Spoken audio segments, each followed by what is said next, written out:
Olson.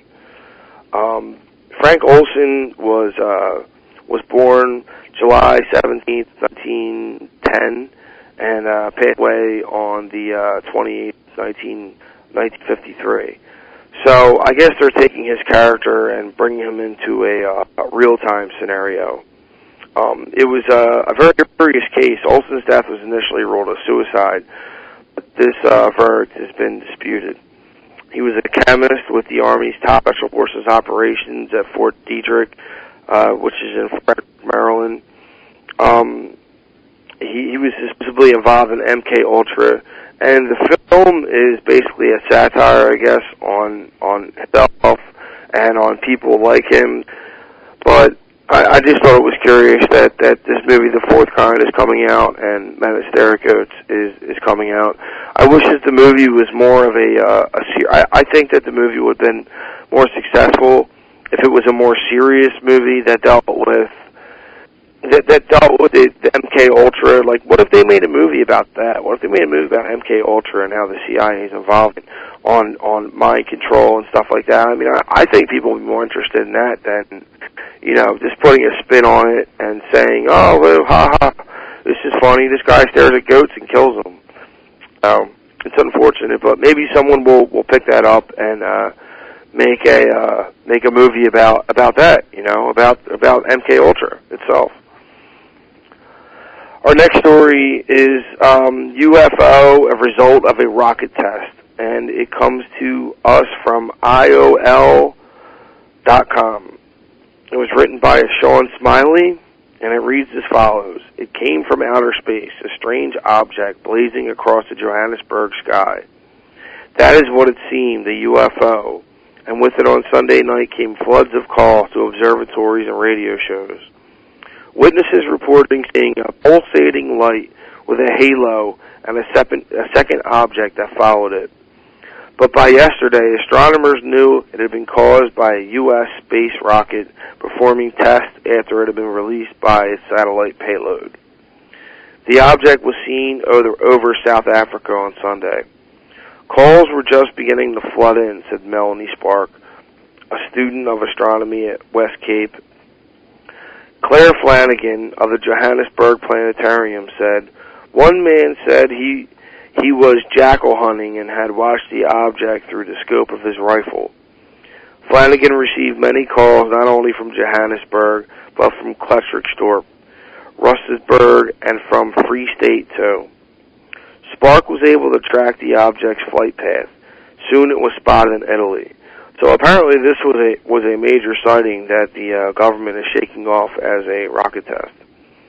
It took half an hour to leg it across Africa, she said. On Sunday evening, a rocket carrying a U.S. military weather satellite blasted off from Vandersburg Air Force Base in California. The objects the people saw are believed to have been the rocket and the satellite. Once the rocket was over Europe, it dumped fuel and left Earth's orbit around Greenland. Europeans also noted the object and posted footage on the internet.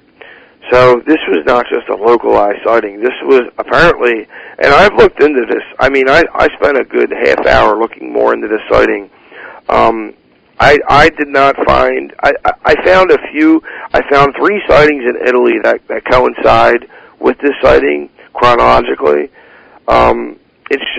It's amazing that the only story I can really pull off the web was titled UFO, a result of rocket test. I mean, this obviously was something, and for it to start in Vandersburg Air Force Base, which is in California, and for the story to disseminate in South Africa, I mean, I don't know. I wish the story, and I really, really looked hard. I use UFO Clearinghouse. My friend Manuel sends me a lot of updates through them, and there actually was 3 sightings, 2 that were posted to the MUFON database on this actual object that was seen in the sky. And the way that the sightings were read, it does not seem like it was a satellite or dump jettison rocket fuel. So I'm going to do a follow-up on it, and then I'll bring it to you next week if I can.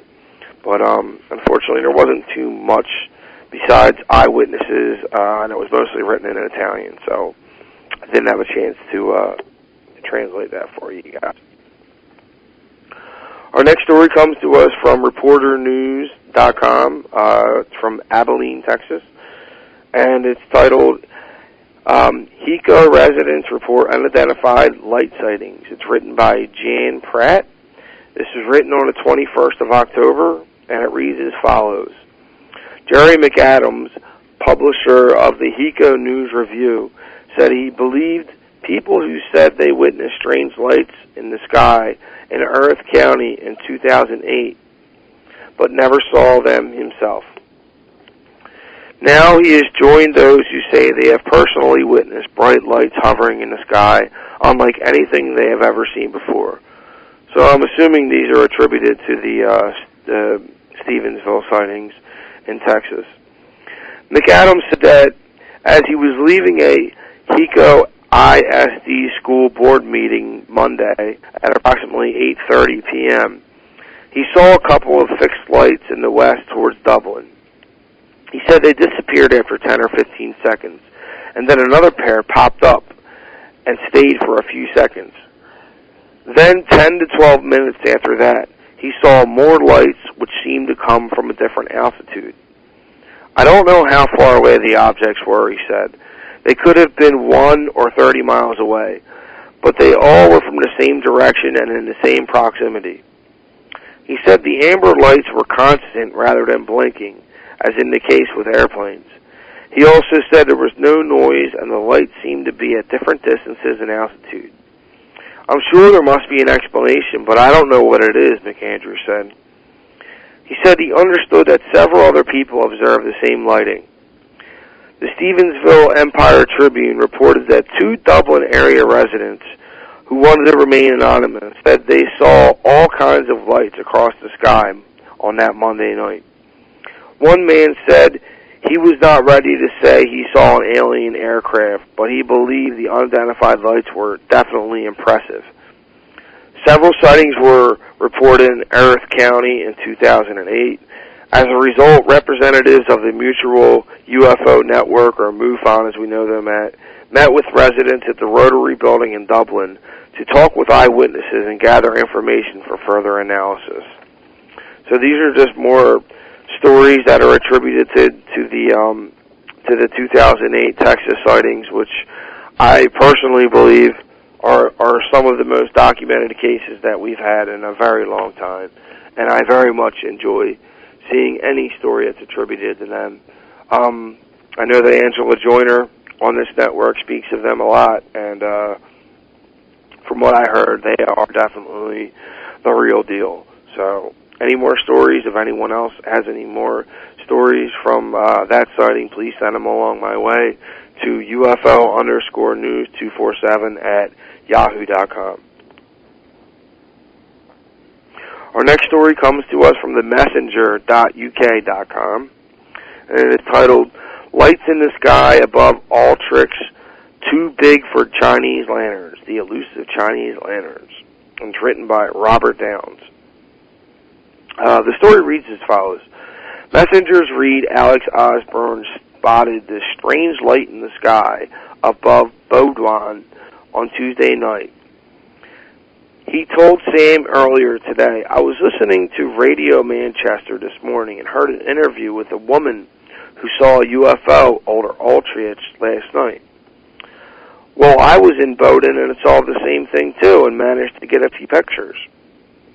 I've never seen anything like it before, she's quoted as saying. It was probably 30 feet wide with flashing colors. People were stopping their cars to look, so others must have seen it. Someone on the radio thought it might have been a huge Chinese lantern, but it was way too big. Really strange. End of quote. It was also spotted at around 10 p.m. Timperley resident Lisa Roman, who said, I was driving along Verslage Lane in Bowdoin and saw multicolored lights in the sky. Did any other readers see the lights too? Contact the news desk, and that's basically how the story ends. It was just a strange sighting, so very worth Very worth looking into. If anyone else has the information, send it our way, please. Our next story is titled Chasing UFOs in Indonesia. It's written from a staff reporter, and it reads as follows. Students claim to have photographed a flying saucer in the skies over Block M in South Jakarta. Manila Ibram Rahu said he had intended to take a photograph of an apartment complex, but when inspecting the photograph on his digital camera later, it showed what appeared to be a flying saucer to the right of the screen. Nur Agustus, 43, one of the founders of Beta UFO, a community established in October of 1997 to investigate UFO sightings in Indonesia, was suspicious of the photograph. I knew the picture was a hoax the first time I saw it, he says. He thought he had seen that UFO before, but when he went back and looked over his records, he noticed a strong resemblance to a photo of a flying saucer on the website of a UFO community in the U.S. So unfortunately, this one was a hoax. I'll finish the rest of the story. He later admitted on his blog that his picture was a fake and had been intended as a joke. But obviously it wasn't intended as a joke because he posted it as a news story. Many people claim they have seen flying saucers and aliens, Noor said, but with today's technology, pictures and videos can be easily manipulated. Muhammad Ifrin, 21, the director of a similar community called UFOnesia, also doubted Manila's initial claims and said it was sad that it turned out to be a hoax. I hope Manila won't do something like that again. So that's basically what the story goes on to say, that it's very unfortunate that someone would do something like that, but it must have been a good SGI or a good Photoshop hoax because it tricked a lot of people. Our next story comes to us from old trusty allnewsweb.com, and it is titled Declassified UFO Files Reveal Canada Feared Alien Arrival. The story is written by Victor Vigilani, and it reads as follows. Few know that the Canadian government chose to release its UFO files in 2005 and 2007. Over 9,500 files were released with no public consultation or notification. Amidst these thousands of highly tenuous sighting reportings and rambling administrative memorandas, the Canadian government hid sensitive documents that clearly demonstrate officials took the UFO matter very seriously. Measures were discussed to play down reports of UFOs by using similar tactics employed by the United States Air Force. The ultimate indication, a Canadian director of scientific intelligence suggested that Canada put in place a plan in the event of a landing of a UFO.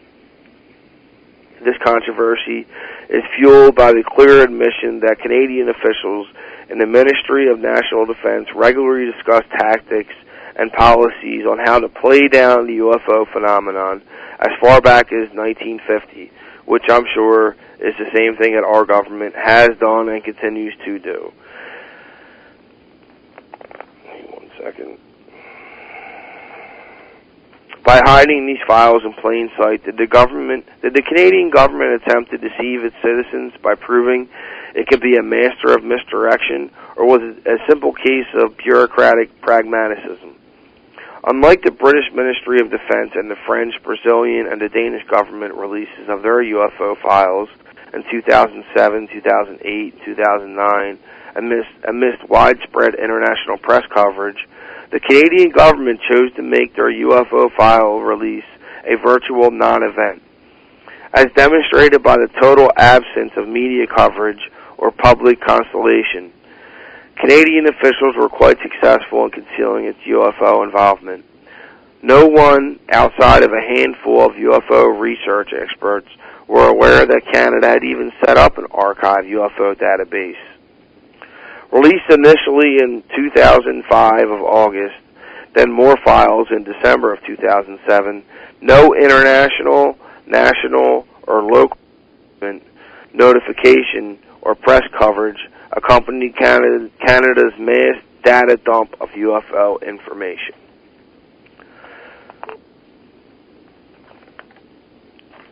Actually, from this site, if you guys want to go to allnewsweb.com, you can actually see the documents. They're posted on the story, and the story is labeled "Declassified UFO Files Reveal Canada Feared Alien Arrival." It shows actual documents. I'm looking right at them right now, and they appear to be official government documents. So, if anyone is interested in looking into that, please do so, because I am going to definitely pursue this story a little further. Our next story, I was on the web and I was looking into the UFO hunters petition to keep them on the air, and I came across this. It was from a news site called newsblaze.com, and I'll be real quick about this one. I came across this story and I thought I'd share it with everyone else. I'm sure a lot of you guys are fans of the History Channel program, UFO Hunters. I've watched it since its inception, and I really enjoy any type of weekly show that discusses UFOs. So when I came across this rumor online, you'll see why it upset me. Apparently, according to a site called newsblaze.com that I went to, a rumor supposedly started by the show's creator, Bill Burns' wife, Nancy, on the social networking program Twitter, stated that the show was canceled. But Newsblaze is doubting the truth of this story and adds this question, which is interesting. I didn't really think of this. Why the History Channel airing the last 4 episodes of UFO Hunter on the 29th of October? If you look at their scheduling, they have all the last 4 episodes are all smacked into one day. They always air them weekly. Either it's because of the holidays either it's because of Halloween right around the corner, or as some people apparently think, it's a sign of the cancellation. Either way, we'll find out the truth. I'm going to keep looking into this. I'm going to contact the History Channel, and I will keep you guys updated on any news pertaining to the show as soon as I get it. If anyone's interested in seeing this, it was a very hard, obscure story. It's on a site called newsblaze.com, and basically what they wrote was, this is important information regarding the above article. The original information about UFO hunters not running any longer came from Bill Burns' wife, Nancy Burns, via Twitter. We'll find out soon enough what the truth is, but meanwhile, why is the History Channel airing the final 4 episodes on the same night, October 29th? They always air it apart.